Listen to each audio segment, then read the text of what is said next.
Hello dear student, welcome to my চ্যানেলে নতুন হয়ে থাকলে অবশ্যই চ্যানেলটি সাবস্ক্রাইব করবে এবং অন্যদের দেখার সুযোগ করার জন্য ভিডিওটি বেশি বেশি শেয়ার করে দিন। তো আজকের ক্লাসে আমি দশম শ্রেণীর পরিবেশ অধ্যায় পরিবেশের জন্য ভাবনা ভৌতবিজ্ঞানের প্রথম অধ্যায়ের সংক্ষিপ্ত প্রশ্নোত্তর নিয়ে আলোচনা করব, যেগুলি বিগত বছরে মাধ্যমিক পরীক্ষা এসেছিল সেগুলো, এবং তার পাশাপাশি কিছু গুরুত্বপূর্ণ প্রশ্নোত্তর যেগুলি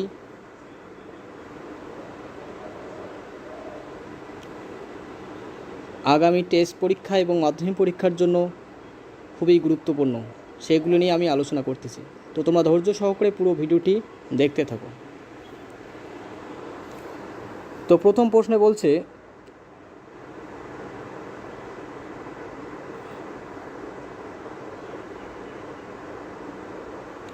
কোন গ্যাস পরিবেশের উষ্ণতা বৃদ্ধি করে? এটা মাধ্যমিক 2022 এবং 20 সালে আসা একটি প্রশ্ন। কার্বন ডাইঅক্সাইড, খুব ইম্পর্টেন্ট প্রশ্ন। জীবাশ্ম জ্বালানির বিকল্প জ্বালানির নাম কি? জীবাশ্ম জ্বালানির বিকল্প জ্বালানির নাম 2022 সালে আসা একটি প্রশ্ন। Methane gas. মিথেনের সংকেত হচ্ছে CH4। কোলবেট থেকে কোন গ্যাস পাওয়া যায়? মিথেন। 2020 সালে আসা প্রশ্ন। পরিবেশ সহায়ক শক্তির নাম লেখো। সৌরশক্তি। জ্বালানির তাপনমূল্য একক কি? কেজি/কেজি। Calorie, joule, KG. স্ট্র্যাটোস্ফিয়ার কীভাবে উষ্ণতা পরিবর্তিত হয়? 2018 সালের প্রশ্ন। উপরের দিকে উষ্ণতা বৃদ্ধি পেতে থাকে। ওজোন স্তরে কোন গ্যাস শোষিত হয়? ওজোন স্তরে কোন গ্যাস শোষিত হয়? উত্তর হচ্ছে ইউভি রশ্মি, অর্থাৎ আলট্রাভায়োলেট অতিবেগুনি রশ্মি। বায়োগ্যাসের একটি ব্যবহার লেখো। এর উত্তর হচ্ছে জীবাশ্ম জ্বালানি হিসেবে ব্যবহৃত হয়। ওজোন স্তরে এনও কীভাবে ক্ষতি করে? 2018 সালে একটি প্রশ্ন। ওজোন স্তর কীভাবে এনওকে ক্ষতি করে? অর্থাৎ এনও প্লাস ওজোন এর সঙ্গে নাইট্রোজেন ডাইঅক্সাইড এবং অক্সিজেন উৎপন্ন করে, এভাবে ক্ষতি করে। ইথানল, পেট্রোল, বায়োগ্যাসের মধ্যে কোনটি জীবাশ্ম জ্বালানি? উত্তর হচ্ছে পেট্রোল। ক্লোরোফ্লোরোকার্বনে কোন পরমাণু ওজোন স্তরে ক্ষতি করে? 2017 সালে আসা একটি প্রশ্ন। Cl2 অর্থাৎ ক্লোরিন। গ্লোবাল ওয়ার্মিংয়ের ক্ষতিকর প্রভাব কোনটি? 2017 সালে একটি প্রশ্ন। সমুদ্র জলতল বৃদ্ধি করে। ক্যালোরি মূল্য কাকে বলে? 1 কেজি জ্বালানি দহনে যতটা পরিমাণ তাপশক্তি উৎপন্ন হয় তাকে বলা হয় ক্যালোরি মূল্য। তো নেক্সট কোশ্চেন। গ্রিনহাউস গ্যাসের নাম উল্লেখ করো। Carbon dioxide, CH4, methane, nitrogen dioxide মানে নাইট্রিক অক্সাইড, জলীয় বাষ্প ইত্যাদি। ট্রোপোপজ কি? ট্রোপোস্ফিয়ারের ঊর্ধ্বসীমা অঞ্চলকে ট্রোপোপজ বলা হয়।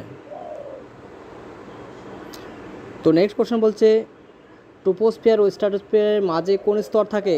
উত্তর হচ্ছে ওজোন স্তর। স্ট্র্যাটোপজ কি? স্ট্র্যাটোস্ফিয়ারের ঊর্ধ্বসীমা অঞ্চলের তাপমাত্রা হঠাৎ হ্রাস পেতে থাকে, একে স্ট্র্যাটোপজ বলে।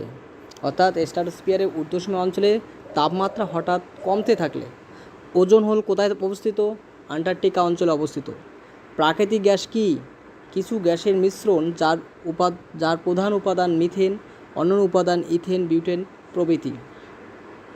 সৌরশক্তি তড়িৎশক্তিতে রূপান্তর করে কোন যন্ত্র? Solar panel. খুব ইম্পর্টেন্ট কোশ্চেন। এলপিজির পুরো নাম কি? Liquefied petroleum gas. Liquefied petroleum gas.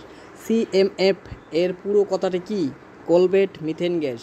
সিএফসির পুরো নাম কথাটি কি? ক্লোরোফ্লোরোকার্বন। ওজোন গ্যাসের ঘনত্ব মাপা হয় কোন এককে? সঠিক উত্তর হচ্ছে ডাবসন এককে মাপা হয়। তো এই ছিল আমাদের সংক্ষিপ্ত কিছু প্রশ্নোত্তর।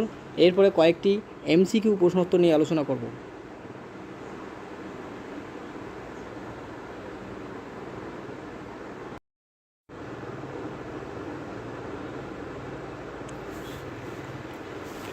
এমসিকিউ প্রশ্নোত্তরের প্রথম প্রশ্নটি হলো, বায়ুমণ্ডলের কোন স্তরে ঘনত্ব সর্বাধিক?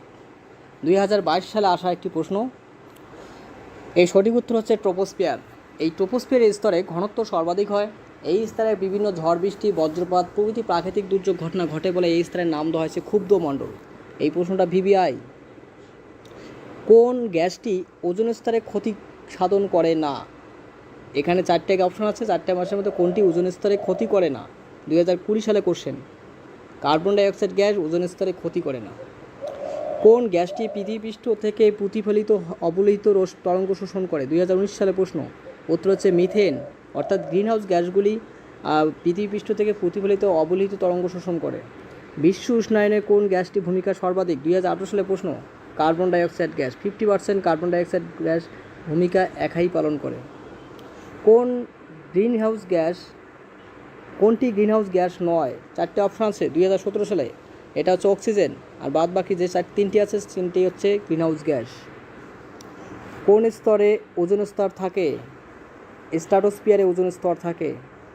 রেডিও সংযোগ ব্যবস্থা কোন স্তরে ভূমিকা আছে?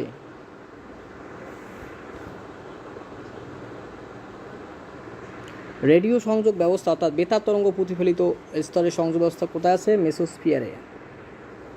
সংযোগ স্থাপনের কোন স্তরে ভূমিকা আছে? পরিবেশে 1 ডিগ্রি সি উষ্ণতায় হ্রাস বৃদ্ধি পায় ড্যাশ মিটার উচ্চতায়? 167 মিটার উচ্চতায়। তো নেক্সট কোশ্চেন।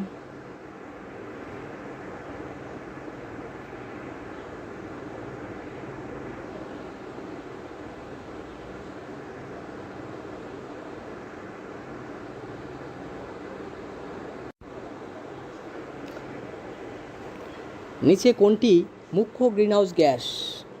এখানে মুখ্য গ্রিনহাউস গ্যাস হচ্ছে carbon dioxide, CO2, carbon dioxide gas. Oxygen হবে না, হাইড্রোজেন হবে না, ওজোন হবে না। অপ্রচলিত শক্তির উৎস কোনটি? ভূতাপীয় শক্তি। 4টে অপশনের মধ্যে ভূতাপীয় শক্তি হচ্ছে অপ্রচলিত শক্তির উৎস। এলপিজির প্রধান উপাদান কি? বিউটেন। আর সিএনজির প্রধান উপাদান কি? মিথেন। তাহলে এলপিজির প্রধান উপাদান হচ্ছে বিউটেন। ওজোন স্তরে পাতলা হয়ে গেলে সূর্যের কোন রশ্মি পৃথিবী থেকে বেশি আসবে? ওজোন স্তর পাতলা হয়ে গেলে সূর্যের কোন রশ্মি পৃথিবীতে বেশি আসবে? গামা রশ্মি, এক্স রশ্মি, না অতিবেগুনি রশ্মি, না কোনোটি নয়? এই সঠিক উত্তর হচ্ছে অতিবেগুনি রশ্মি। ভারতে মোট ব্যবহৃত শক্তির কত শতাংশ কয়লা ও জীবভর শক্তি পাওয়া যায়? এই সঠিক উত্তর হচ্ছে 40%। জ্বালানি ছাড়া রান্না সম্ভব কোনটিতে? জ্বালানি ছাড়া রান্না সম্ভব কোনটিতে? গ্যাস কুকারে, সোলার কুকার, প্রেশার কুকার, না কোনোটি নয়? এই সঠিক উত্তর হচ্ছে সোলার কুকার। তো নেক্সট কোশ্চেন।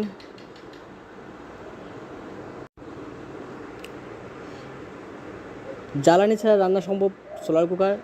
15 নম্বর প্রশ্ন বলছে নিচের কোনটি জীবাশ্ম জ্বালানি নয়? কয়লা, ডিজেল, পেট্রোল, ইথানল। এই সঠিক উত্তর হচ্ছে ইথানল যে জীবাশ্ম জ্বালানি নয়। রেডিও তরঙ্গ প্রতিফলিত হয় কোন স্তরে? উত্তর হচ্ছে আয়নোস্ফিয়ার। আর আয়নোস্ফিয়ারের আরেক নাম হচ্ছে থার্মোস্ফিয়ার। থার্মোস্ফিয়ার আর আয়নোস্ফিয়ার সেম। এখানে অপশান যদি থার্মোস্ফিয়ার থাকতো সেটাও হতো। বেতার তরঙ্গ প্রতিফলিত হয় এখানে মেরুজ্যোতিও দেখা যায় আয়নোস্ফিয়ারে। জ্বালানির তাপনমূল্যের একক calorie joule KG. Calorie joule KG. তো এই ছিল পরিবেশের জন্য ভাবনা অধ্যায়ের শর্ট কোশ্চেন। আশা করি এই সমস্ত শর্ট কোশ্চেন কয়েকটি মুখস্থ করলেই 2024 মাধ্যমিক এবং টেস্ট পরীক্ষায় কমন পাবে এই আশা করি। আর এরপরে পার্টে আমি পরিবেশ অধ্যায়ের 2 নম্বরের প্রশ্নোত্তর নিয়ে আলোচনা করব, যেগুলি টেস্ট এবং মাধ্যমিক পরীক্ষার জন্য খুবই গুরুত্বপূর্ণ।